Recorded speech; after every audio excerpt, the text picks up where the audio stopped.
नमस्कार. जय लवजी. जय भीम मित्रांनो. मी अविनाश पारे तुमचं स्वागत करतोय लोकशाही राज्य साहित्य चर्चा या आपल्या युट्यूब चॅनलमध्ये. आपण लोकशाहीर अण्णाभाऊ साठे यांची एक प्रसिद्ध कादंबरी कुरूप हिचं वाचन करत आहोत. त्याच मालिकेतला आजचा हा चौथा भाग.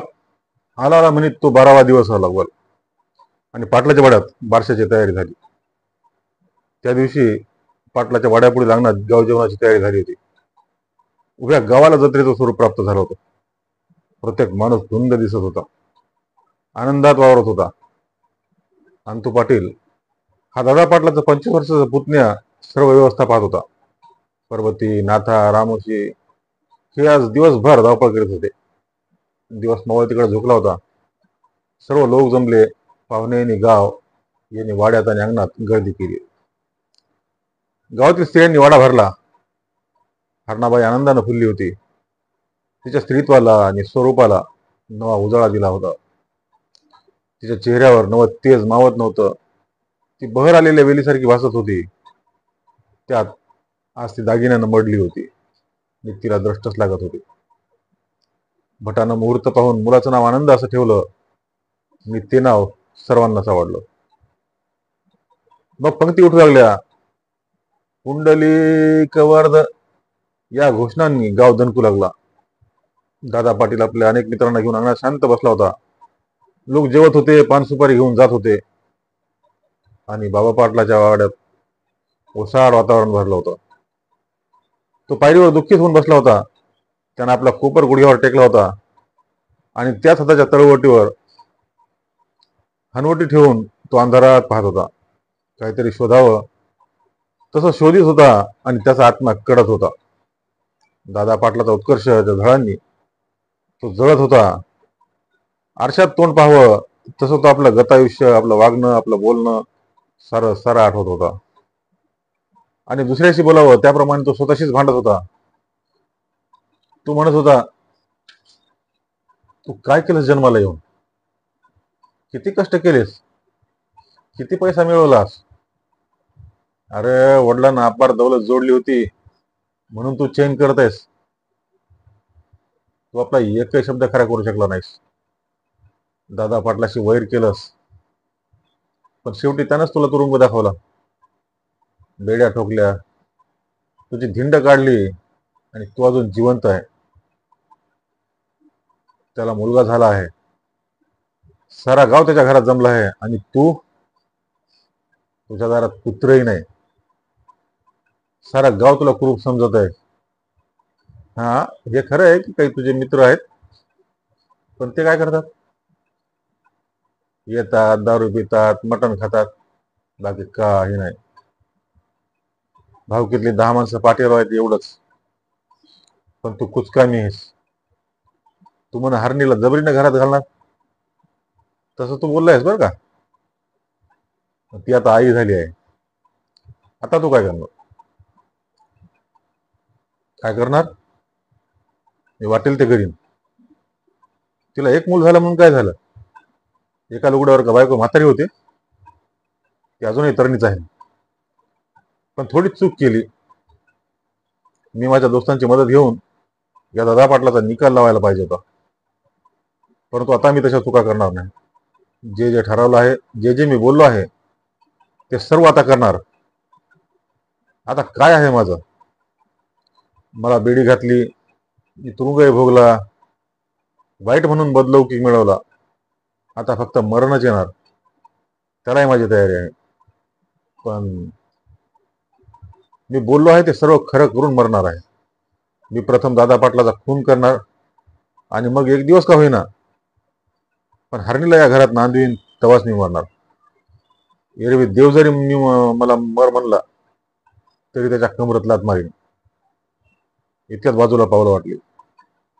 बाबा पाटील चमकला आणि म्हणाला, कोण आहे ते? राम राम बाबासाहेब.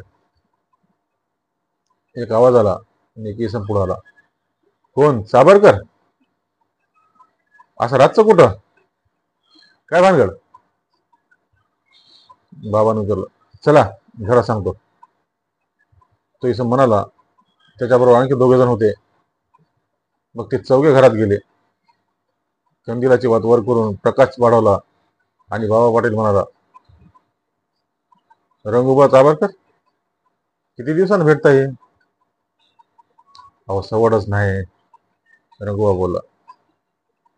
बरं सांगा बरं तुमची भानगड, बाबा पाटील म्हणाला. भानगड म्हणजे 2 महिने झालं म्या खून केलाय आणि फरारीच आहे, रंगूबा चाबारकर म्हणाला. आणि हे 3 आहे ती वडगावचं, त्यांनी दिवसाच एक गडी तोडला आणि हे बी फरार आहे ती. तेव्हा आता हिंडतोय जीवाला दडवीत. शाबास, बाबा पाटील म्हणाला. आता तुम्ही माझ्या घरात किती बी दिवस तळ ठोका, पण थांबा, काहीतरी खाया प्यायची सोय करतो. असं म्हणून तो बाहेर जाऊन 4 बाटल्या दारू आणि जानू कोणाला घेऊन आला आणि म्हणाला, देण्या, आम्ही बोलत बसतो तोवर चूल पेटून अंडी तळ जा. जानू घरात गेला आणि बाहेर एक बाटली संपली. बाबा पाटलाला चढली. तो म्हणाला, तुम्ही खून करून खुशाल आहेसा हे बघून मला बरं वाटलं. मला एक खून करायचा आहे. छे छे,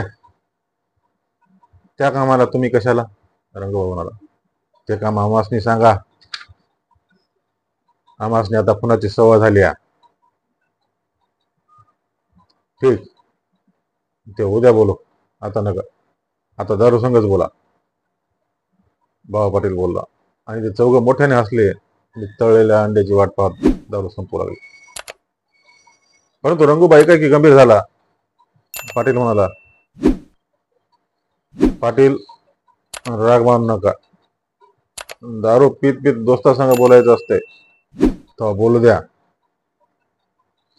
बरं बोलूया, पाटील बोला. तुम्ही म्हणताय ते कोण गडी आहे, रंगूबाने विचारलं.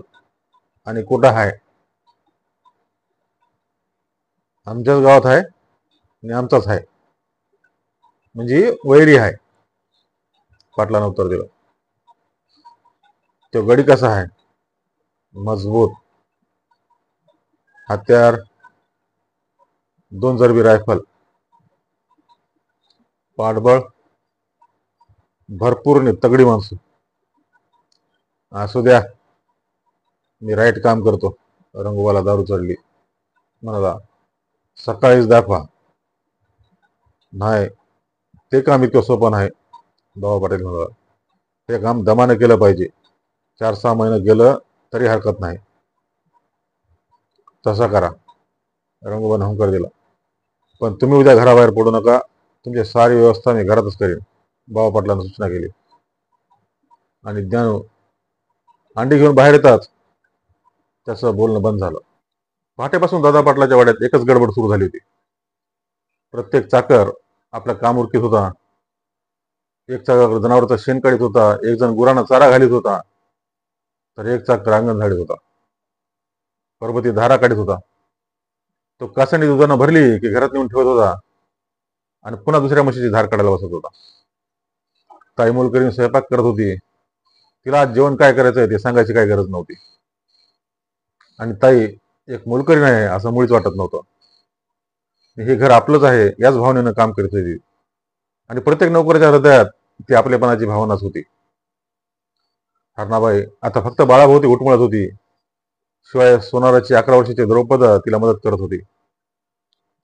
आज सगळे जाणतो पाटील वाड्यात आलेला पाहून हरणाबाईला आनंद झाला. ती हसत हसत पुढे गेली आणि अंतून चळफळ्यावर बैठक मारली. हा अंतू फारच देखणा होता. त्याचा चेहरा रेखीव होता, डोळे टपुरे आणि पाणीदार होते. त्याच्या दाट भुवया त्याला शोभत होत्या. त्याचं नाक सरळ होतं, त्याची छाती रुंद होती आणि तो अंगापिंडानं मजबूत आणि त्याचा स्वभाव उमदा होता. तोही दादा पाटलाप्रमाणे करारीने दिलदार होता. तो सकाळी आलेला पाहून हरणाला आश्चर्य वाटलं. ती जवळ जाऊन म्हणाली, अंतू, कस काय आज सकाळीच? काही नाही, सहज. नाना कुठे आहेत? अंतून विचारलं. आंघोळ करतात, आता होईल. ती उतरली आणि चटकन घरात जाऊन बाहेर सोप्यात येऊन त्याच्यावर उभी राहिली. तेव्हा ती गंभीर झाली होती. म्हणाली, अंतू, काय? एक गोष्ट बोलू? मग परवानगीची गरज काय? मला अलीकडे फारच भीती वाटते. फार म्हणजे फार. कशाची? मालकाच्या जीविताची. परंतु का?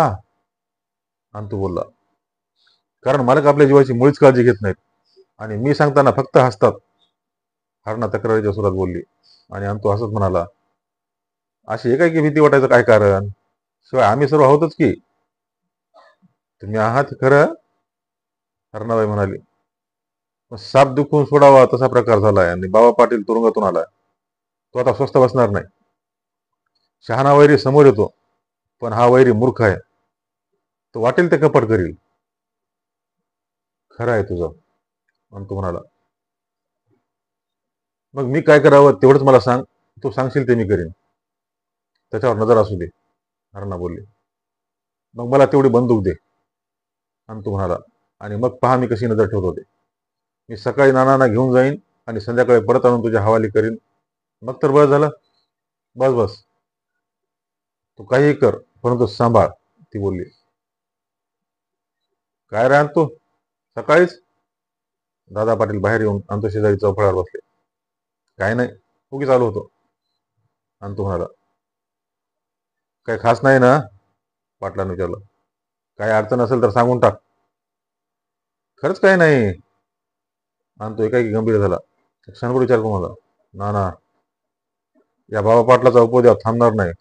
त्याची ती मगरुरी, ती कुराड घेऊन गावात हिंडणं, गुरकणं, हे मला सहन होईन झालंय बरं. मग काय करावं? उपाय काय? पाटील म्हणाला. त्याच्या खोडीवर इलाज काय आहे का? असेल तर सांग. मी काय सांगू? अंतू म्हणाला. परंतु जर का मी पोलीस पाटील असतो तर एकाच दिवसात त्याच्या सगळ्या खोडीचा निकाल लावला असता. काय केलं असतंस? पाटलानं विचारलं आणि अंतू म्हणाला. मी त्याला गोळी घालून ठार मारलं असतं आणि गावाला सुखी केलं असतं. हे ऐकून दादा पाटील हसला आणि म्हणाला, हे पहा, माझ्यानंतर तूच पोलीस पाटील होणार आहेस. आनंदराव मोठा होईपर्यंत तुलाच सारं करावं लागणार आहे. ज्यावेळी पाटील की तुझ्याकडे येईल त्यावेळी काही कर. ते दोघंही बोलत होते आणि हरणाबाई त्या दोघांकडे आळीपाळीने पाहत होती. एवढ्यात राजा रामोशी शिरपा नांगऱ्याला घेऊन आला. नांगऱ्याला पाहताच आज रात्री गावात काहीतरी निराळ घडला आहे याबद्दल पाटलाची खात्री झाली. नांगरा चोरासारखा सोप्यात येऊन एका खांबाला टेकून बसला आणि आता कसं सांगावं याचा विचार करू लागला. काय नांगरे, काय म्हणणं आहे? पाटलानं आरंभ केला आणि नांगरे आजारी माकडासारखा चेहरा करून आला. रात्री माझ्या 2 म्हशी गेल्या गेल्या म्हणजे सुटून गेल्या का चोरांनी चोरल्या? पाटलानं विचारलं. चोरांनी पळवल्या, नांगरे तरकून आला. आणि चोर लांबचा नाही. मी 2 बोकडं दिली नाही ती म्हणून बाबा पाटलानं माझा एक काटा काढलाय. कशावरून?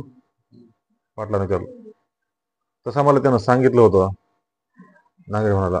बोकडं दिली नाहीस, परत आपल्या म्हशी सांभाळ, असं त्यानं मला सांगितलं होतं. मग बेसावत का राहिलास? पाटील गुरकला आणि नांगरा हातून म्हणाला. मला वाटलं जातीचा पाटील ह्यो का माझ्या म्हशी कापून खाणार आहे? नांगरे, तुम्ही बेजबाबदार आहात.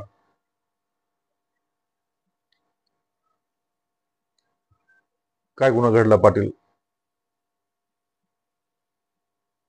त्या दिवशी तुम्ही मुलगी पाठवावी म्हणून तुम्ही चव्हाण यांनी गाव जमवला आणि चावडीवर येऊन काय केलं? पाटील किंचित कडवट सुरात म्हणाला. तुम्ही चावडीपुढं कुस्ती खेळायला तयार होऊन दंड ठोकू लागलात. याचा अर्थ काय? का त्रास दिलात आम्हाला? चुकलं पाटील आमचं.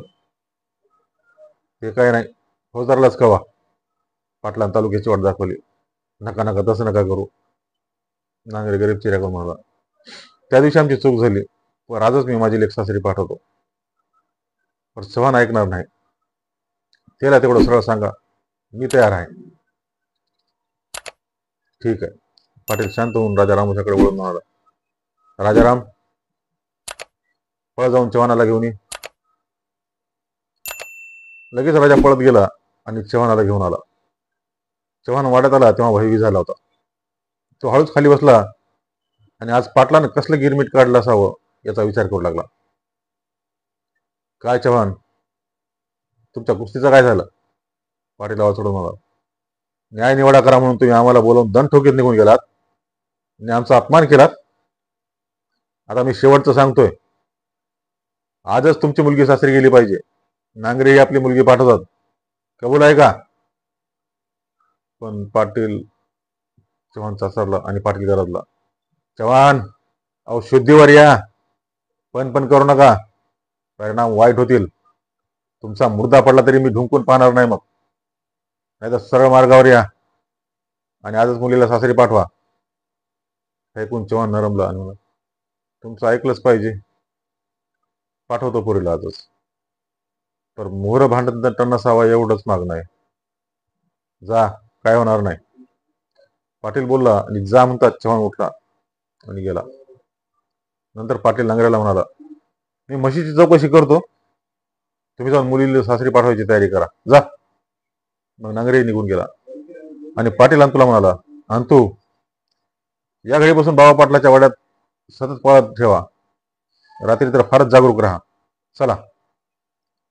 पाटील चावडीकडे निघाला तेव्हा हरणाबाईनं घरातील बंदूक आणून ती अंतूकडे दिली आणि ती खांद्याला लावून अंतू पाटलाबरोबर चालू लागला. दुसऱ्या बाजूला राजा रामोशी फरशी कुराड घेऊन ढेंगा टाकीत निघाला. त्या दोघांमध्ये पाटील चालला होता. इकडे तिकडे मुळीच पाहत नव्हता. तो सरळ मान खाली घालून चालत होता. धन्यवाद.